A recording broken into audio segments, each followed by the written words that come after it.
ओम नमः शिवाय महारुद्राय हे बाबा धवलेश्वराय वालालिंगाय नमः। दीपं यदि वरं ब्रह्मा दीपं यदि जनार्दनः दीपहरत मे पापो पूजा दीप नमस्तुते। धवलेश्वराय वालालिंगाय नमः। संसार सुखी रखंतु। आज धर्मर मास कार्तिक मासर शिव चतुर्दशी बेढ़ा उपवास शुभ रविवार रे समस्त श्रद्धालु भक्त मानक आशीर्वाद करंतु मनस्कामना पूर्ण करंतु। समस्त शिव चतुर्दशी व्रतधारी मानकर मनस्कामना पूर्ण करंतु। कर्मक्षेत्र उन्नति करंतु। ग्रह रिष्ट खंडन करंतु। जगतर मंगल करंतु। विश्वर कल्याण करंतु। आपणकर नाम प्रकाश करंतु। सेवकर डाक श्रवण करंतु। समस्त गुआवसा भक्त मानकर मनस्कामना पूर्ण करंतु। जो जो भक्त माने आपणक पाखरे मानसिक रखिछंती तांक मानसिक पूर्ण करंतु। बाबा धवलेश्वराय वालालिंगाय नमो नमः।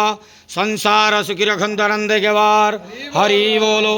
आज शिव चतुर्दशी बेढ़ा उपवास शुभ रविवार रे समस्त श्रद्धालु भक्त मानक आशीर्वाद करंतु आनंदे गेवार हरि बोलो। समस्त शिव चतुर्दशी व्रतधारी मानकर मनस्कामना पूर्ण करंतु आनंदे गेवार हरि बोलो। बाबा धवलेश्वराय वालालिंगाय नमो नमः।